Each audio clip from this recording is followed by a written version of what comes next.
Olá, irmãos, a paz do Senhor Jesus. Eu gostaria de dividir com vocês um pensamento sobre os quatro cavaleiros do Apocalipse. Eu sei que os irmãos já têm estudado, né?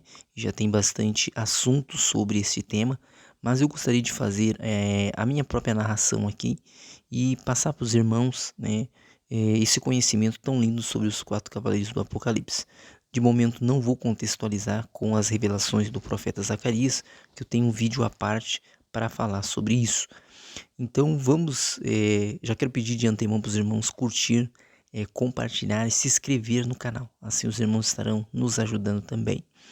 Abra a tua Bíblia, né, ou no notebook, ou no tablet, ou no celular, Apocalipse capítulo 6, do verso 1 ao versículo de número 8, que diz assim: E havendo o cordeiro aberto um dos selos, olhei e ouvi um dos quatro animais que dizia como em voz de trovão: Vem e vê.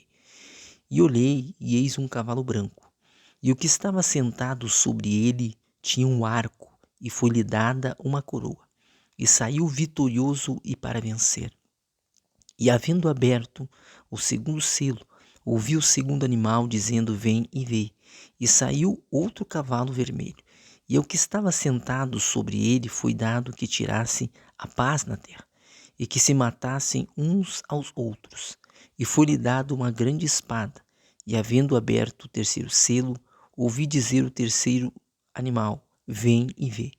E olhei e eis um cavalo preto, e o que sobre ele estava sentado tinha uma balança em sua mão.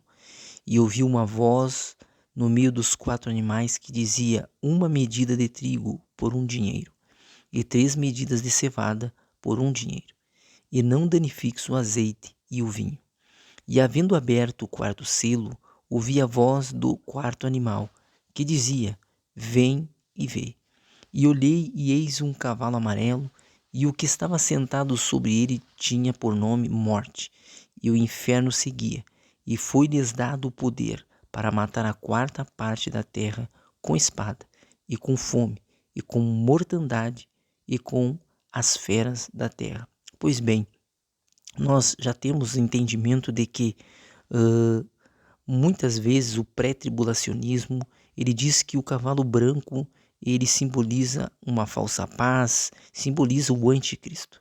Mas já entendemos que de fato isso é algo errado, é errôneo, porque entendemos pela palavra, né? E eu já entendia de antemão que quando Cristo, ele abre o primeiro selo, e toda vez que Cristo abre um selo, um querubim de 4 rostos se apresenta e diz: Vem e vê.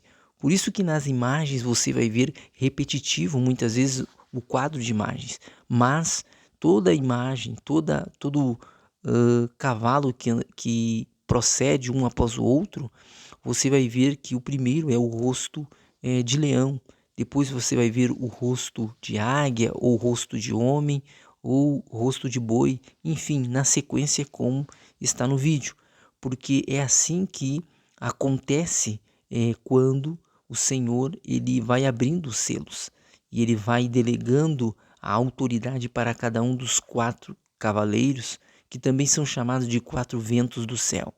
E Deus está no controle desses cavalos. E quando nós olhamos o primeiro selo sendo aberto, nós vemos que há uma descrição aqui desse cavalo, ou do cavaleiro branco. Veja bem que ele traz uma coroa em sua cabeça e ele traz um arco na sua mão. E é lógico que tem um significado. O cavalo branco, a cor branca simboliza a pureza, simboliza a santidade. E ele compactua, ele se conecta também com Apocalipse capítulo 19, quando fala que Cristo ele vem com as roupas salpicadas de sangue e da sua boca sai uma grande espada, mais afiada que uma espada grande, que é a palavra de Deus e que derrota todos os seus inimigos.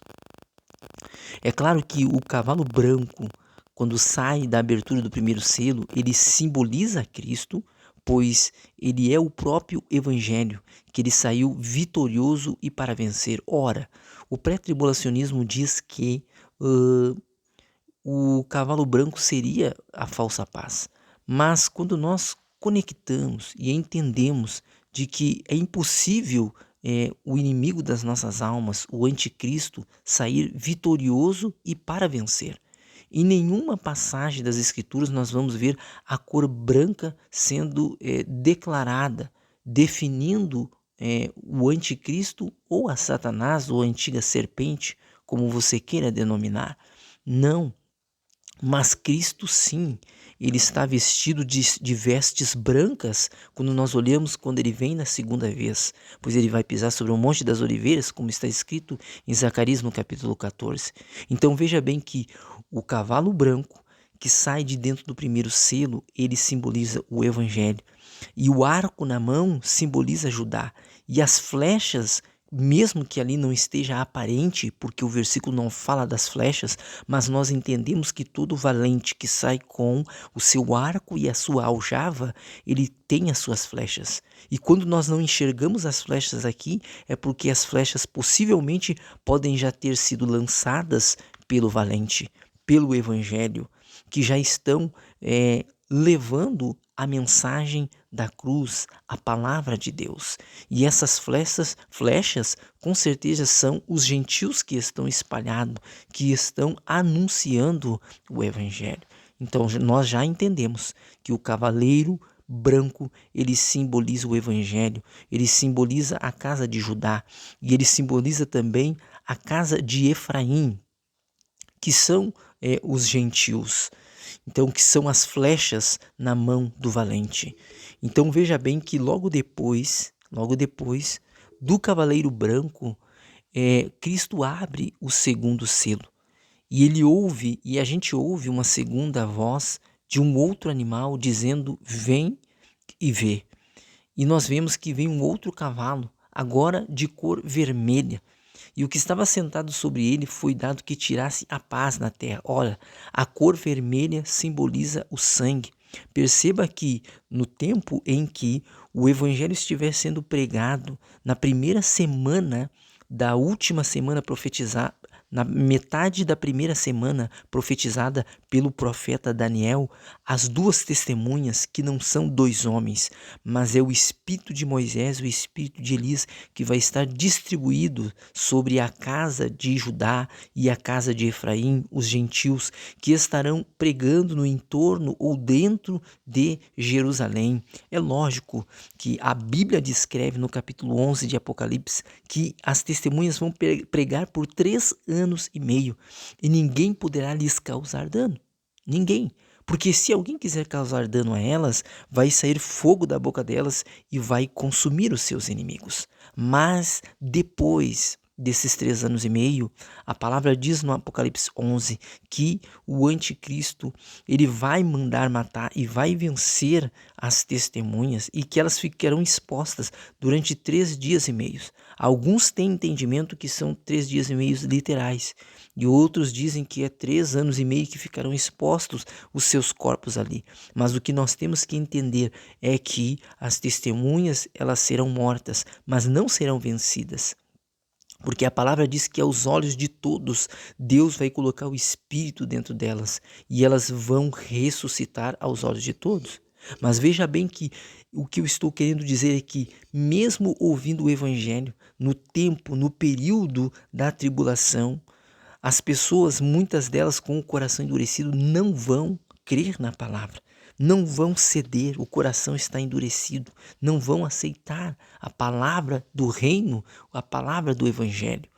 Então, quando o homem ele desobedece a Deus, Deus então aciona os 4 ventos do céu, ele aciona os seus 4 cavalos e ele envia então o cavalo vermelho para trazer a guerra. Nós temos vários exemplos de guerras que aconteceram no decorrer da história, mas as mais marcantes para o século XX que nós vemos foi a Primeira Guerra Mundial de 1914 e também a Segunda Guerra Mundial nos meados de 1942, 1945, aonde houve ali o uso de armas nucleares nestas guerras. Então nós entendemos que no momento em que o homem ele desobedece a Deus, Deus permite que a guerra chegue. Lembra que quando Israel desobedecia a Deus, Deus sempre permitia que nações inimigas viessem guerrear contra Israel. Nesse último tempo não vai ser assim, não vai ser diferente. Os personagens podem ser outros, mas a retórica, a tática de Deus, ela é a mesma. O que Deus quer não é que o homem ele pereça sem salvação, mas que o homem atenda ao chamado de Deus. Veja bem que mesmo quando Deus ele envia o cavalo vermelho, a guerra sobre a terra, que vai vir uma terceira guerra mundial, mesmo assim o homem não se arrependerá. Então a Bíblia diz que Deus, Jesus, Yeshua HaMashiach, ele abre o terceiro selo. E a gente ouve uma terceira voz, ou seja, o terceiro animal. Ele grita e diz: vem e vê. E olhei e eis um cavalo preto. Agora é um cavalo preto e o seu cavaleiro. E ele traz na sua mão uma balança, ou seja, simbolizando um dia inteiro de trabalho para comprar 1 quilo de farinha. Agora imagine você com a sua, estou exemplificando, imagine você com a sua família inteira dentro de casa, trabalhar um dia inteiro para conseguir 1 quilo de farinha. Com certeza muitas pessoas irão passar fome, muitas pessoas não terão o que comer, por conta, é claro, da guerra que vai dizimar parte das plantações e poucas irão sobrar. Poucas plantações, pouca alimentação vai sobrar. Vai haver escassez. Perceba que nós estamos vendo também o Antigo Egito dentro do Apocalipse. Porque a Bíblia fala que no tempo de José houve fome, houve um período de 7 anos de vacas magras, ou seja, 7 períodos de fome. Haverá fome nesse período. E veja bem que Deus ele envia então a fome. Lembra que houve fome já em séculos, em tempos passados. Da mesma forma, haverá fome. E as pessoas ainda não se converterão ao Evangelho. O homem permanecerá com o coração endurecido. Nesse tempo, com certeza, o reinado da besta que sobe no mar e da besta que sobe da terra já estarão atuante. As pessoas vão ter que decidir ou se elas aceitam a marca da besta e não entram na eternidade, ou se elas não aceitam a marca da besta, e muitas serão martirizadas. Mas a palavra de Deus diz que nem todo trigo ele será pisado, ou seja, nem todas as pessoas que servem a Cristo dentro da tribulação irão morrer. Muitas pessoas irão ficar vivas. Ora, a palavra de Deus diz através do apóstolo Paulo: rogamos pela vinda do Senhor.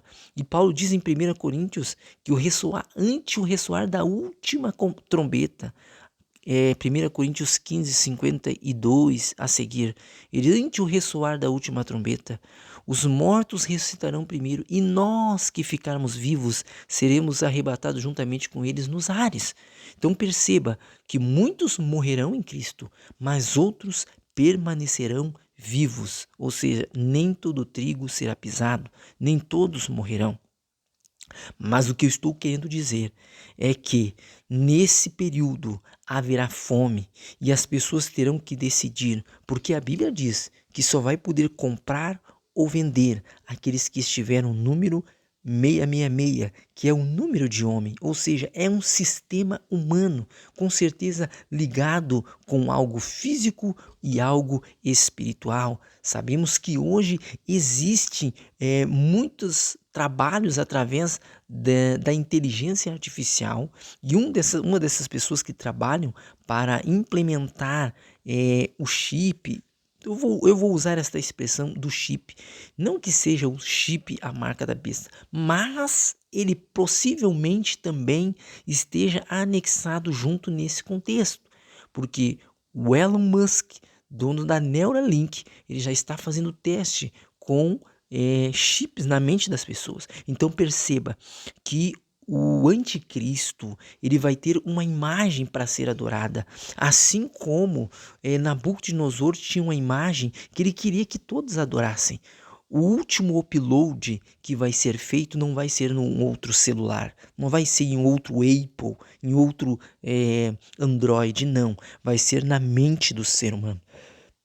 Perceba que O que o anticristo quer não é apenas saber onde as pessoas estão através dos olhos dele, através das câmeras, dos olhos que estão nas asas das duas mulheres que estão na visão do profeta Zacarias. Não, ele quer saber o que você pensa, ele quer saber o que você sente sobre o governo dele, porque ele quer controlar, ele quer dominar, ele quer ser onipresente, onisciente, onipotente, assim como o nosso Deus Yahvé, ele é, porque Deus é onisciente, ele sabe de todas as coisas, Deus é onipresente, ele está em todos os lugares ao mesmo tempo, e Deus é o Todo-Poderoso.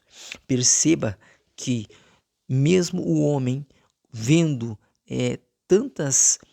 Porque nesse meio tempo vai estar já acontecendo o toque das trombetas. Veja bem que é uma sequência de eventos que acontecem ao mesmo tempo. Não é que vai ser aberto o primeiro selo, o segundo, o terceiro e depois vai ser tocada as trombetas. Não. Lógico que vai seguir a sequência dos selos, mas dentro dos selos as trombetas já vão estar sendo tocadas. E mesmo assim, o homem vendo o céu em chamas por causa das guerras, o homem vendo tantas mortes por causa da própria guerra, por causa das armas nucleares, por causa da fome, mesmo assim ele vai continuar com o coração endurecido. Então é onde o anticristo será permitido para ele que ele venha contra Israel com 200 milhões e nesse tempo ele vai matar as testemunhas de Deus, mas é nesse tempo que quando Israel estiver em pleno perigo, quando o cavalo verde vier com a sua fúria, porque o cavalo verde ele simboliza a morte, isso, porque quando o homem ele morre em determinado estágio, antes da sua decomposição, ele começa a ficar arroxeado, esverdeado, por isso que a cor do cavalo é verde e simboliza a morte, ele traz em si a morte, aonde ele toca ele mata, aonde ele toca ele destrói. Então perceba, irmãos, que Deus ele permite que o anticristo ele se levante, que ele represente trazendo a morte, que ele vai vencer, mas ele não saiu vitorioso para vencer. Aquele que saiu vitorioso para vencer se chama Yeshua HaMashiach, o Filho de Deus, aquele que foi assunto ao céu e que os discípulos viram ele subindo e que varões se puseram do lado dele e disseram para eles, para os discípulos, varões galileus, por que estás olhando assim para o alto? Este mesmo Cristo que vocês estão vendo subir, ele voltará nesse mesmo lugar, que era o Monte das Oliveiras. A palavra de Deus diz em Zacarias, capítulo 14, que Jesus vai pisar sobre o Monte das Oliveiras. E quando Jesus pisar no Monte das Oliveiras, e por isso que eu digo que é o antigo Egito dentro do Apocalipse. Porque quando Moisés ele viu em aperto, ele clamou a Deus. E Deus disse para Moisés, por que clamas a mim? Ele disse, Senhor, Faraó vem vindo atrás. E Deus diz, diga para o povo que marche, o que tem nas mãos? Você tem um cajado. E quando ele estendeu o cajado, levantou o cajado para o céu e estendeu a mão para o mar vermelho, ele se abriu. Veio um vento oriental e abriu o mar. Da mesma forma, o próprio Cristo vai pisar sobre o Monte das Oliveiras. Quão poderoso é esse Cristo glorificado, que com um pé, um pisar, ele vai abrir o Monte das Oliveiras ao meio e o povo de Israel vai passar ali. Aqueles que sobrarem, porque muitas pessoas irão morrer. É o que está escrito lá. Mas eles vão clamar. E quando eles clamarem em angústia, crendo que somente Yeshua pode salvá-los, Yeshua descerá, rasgará o céu e virá com a sua espada de fogo flamejante na sua boca, a sua palavra, para destruir os inimigos da igreja e os inimigos de Israel. Então, irmãos, eu gostaria de deixar essa palavra a vocês sobre os 4 cavaleiros. Que Deus abençoe vocês. Mais uma vez, curta, compartilhe e se inscreva no canal. Deus abençoe.